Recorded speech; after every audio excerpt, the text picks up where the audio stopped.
আপনি কি একজন সফল ব্যক্তি হতে চান? আপনি কি জানতে চান যে একজন সফল ব্যক্তির মধ্যে আসলে কোন কোন কোয়ালিটিস গুলো বা কোন কোন গুণাবলীগুলো বিদ্যমান, যে কারণে তিনি আজ সফল? তাহলে এই ভিডিওটা আপনার জন্য।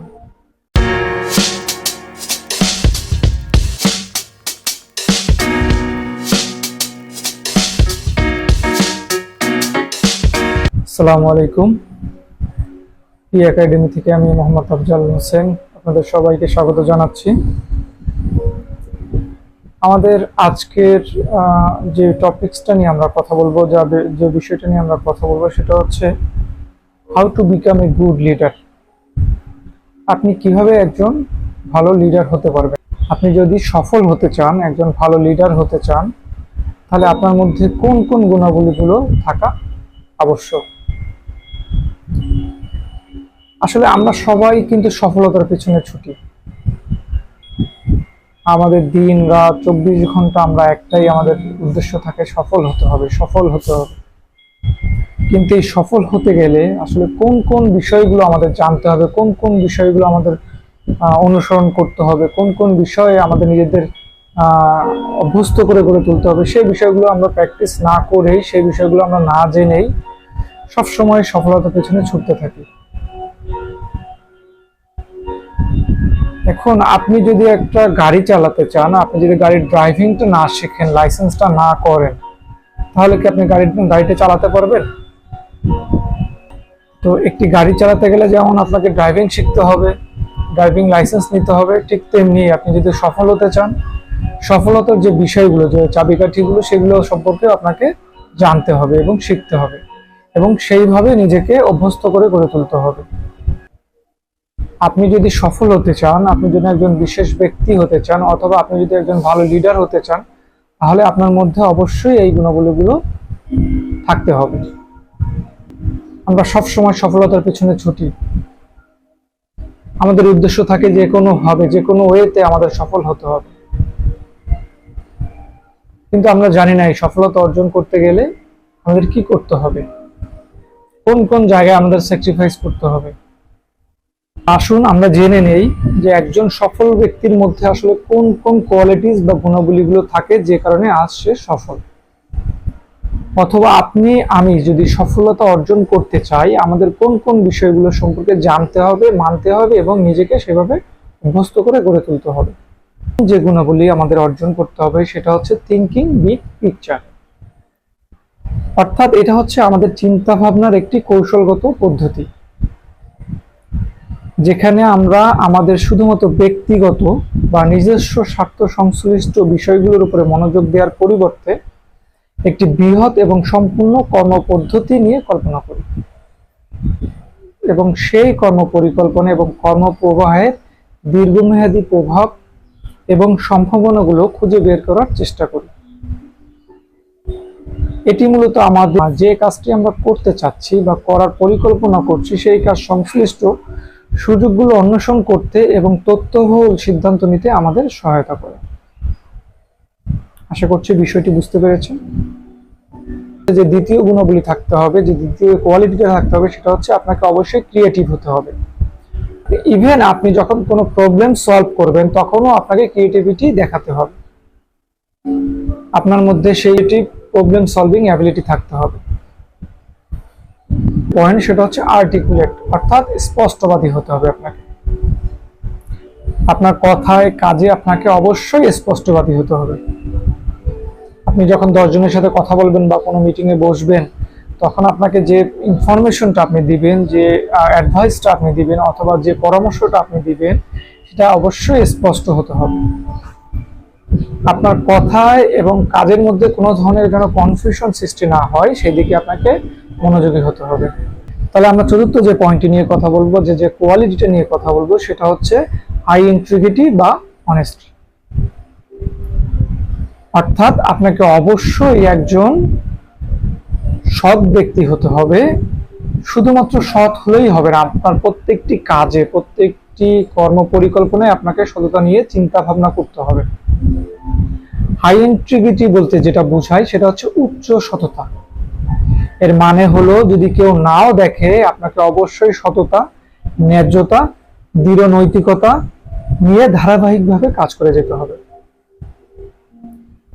এবং এই যে সৎ ব্যক্তিরা, এরা সব সময় সমাজের চোখে, সমাজের কাছে একজন বিশ্বস্ত ব্যক্তি, দায়িত্বশীল ব্যক্তি এবং পরম শ্রদ্ধাশীল ব্যক্তি হিসেবে প্রতিষ্ঠা পায়। একজন সৎ ব্যক্তি শুধু সেটাই করেন না যেটা সহজ, বরং যেটা সঠিক এবং সকল পরিস্থিতিতে তিনি প্রতিশ্রুতি রক্ষা করে চলেন। 5 নম্বর পয়েন্ট নিয়ে আমরা যেটা কথা বলবো সেটা হচ্ছে ডিটারমাইন। আপনাকে আপনার কাজে, আপনার লক্ষ্য অর্জনের ক্ষেত্রে দৃঢ় প্রতিজ্ঞাবদ্ধ হতে হবে।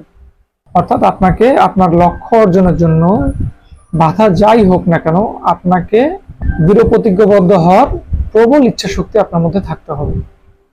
এনার্জেটিক, আপনাকে অবশ্যই আপনার কাজে এনার্জেটিক হতে হবে।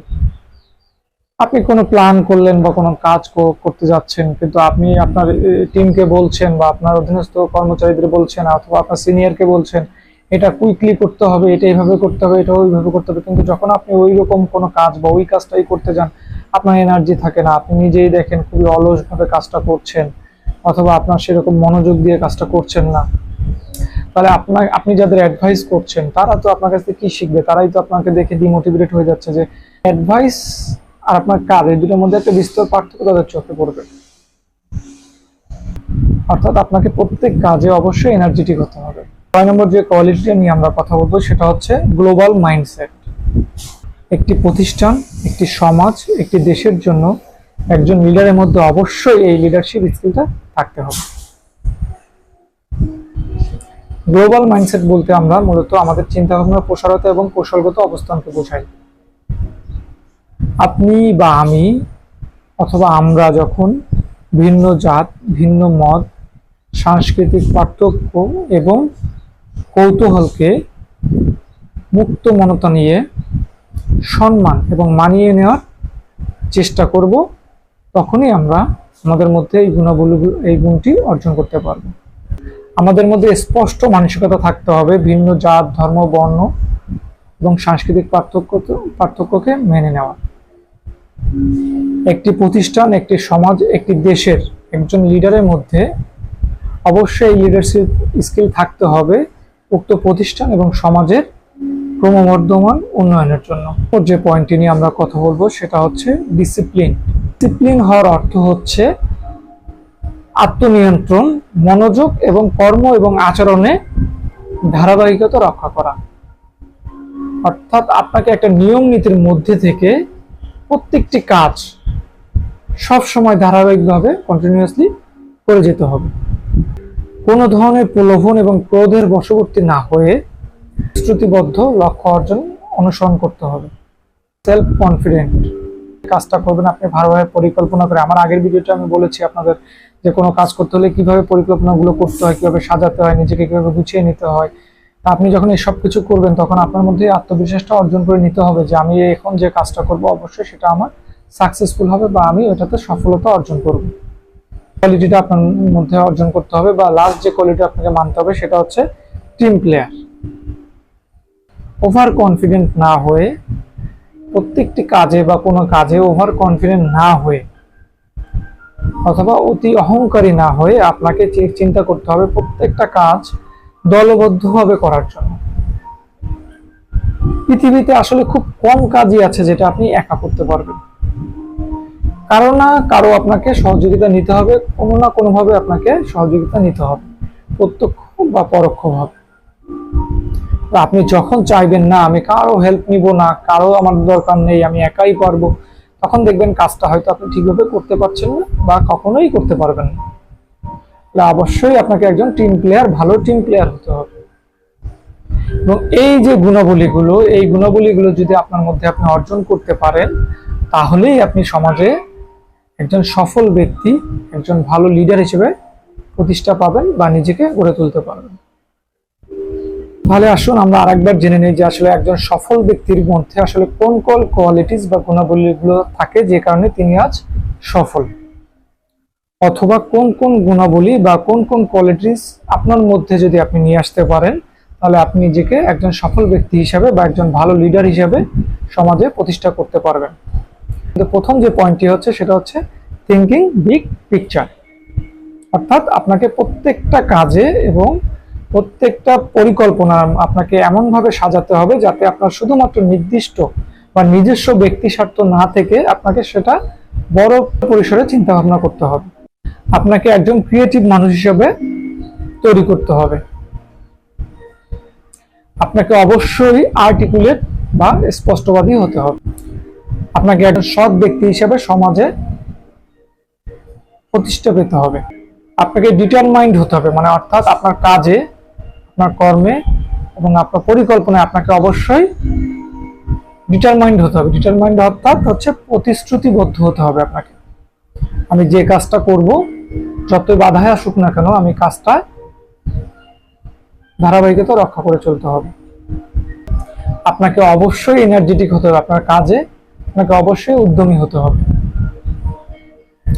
আপনার মধ্যে গ্লোবাল মাইন্ডসেট থাকতে হবে, অর্থাৎ সকল ধর্ম, সকল বর্ণ, সকল জাত, এমনকি আপনার যদি ভিন্ন মতেরও কেউ থাকে, আপনাকে তাকে মেনে নেওয়ার মন মানসিকতা থাকতে হবে। আপনাকে ডিসিপ্লিন হতে হবে। আপনাকে অবশ্যই সেলফ কনফিডেন্ট হতে হবে, অর্থাৎ একজন টিম প্লেয়ার হতে হবে। আশা করছি আমার এই ভিডিওটা দেখার পরে আপনারা এই বিষয়গুলো নিয়ে ফোকাস করবেন এবং আপনাদের মধ্যে এই গুণাবলীগুলো অর্জন করার জন্য সর্বদা চেষ্টা করে যাবেন। সবাই ভালো থাকবেন। আল্লাহ হাফেজ। আসসালামু আলাইকুম।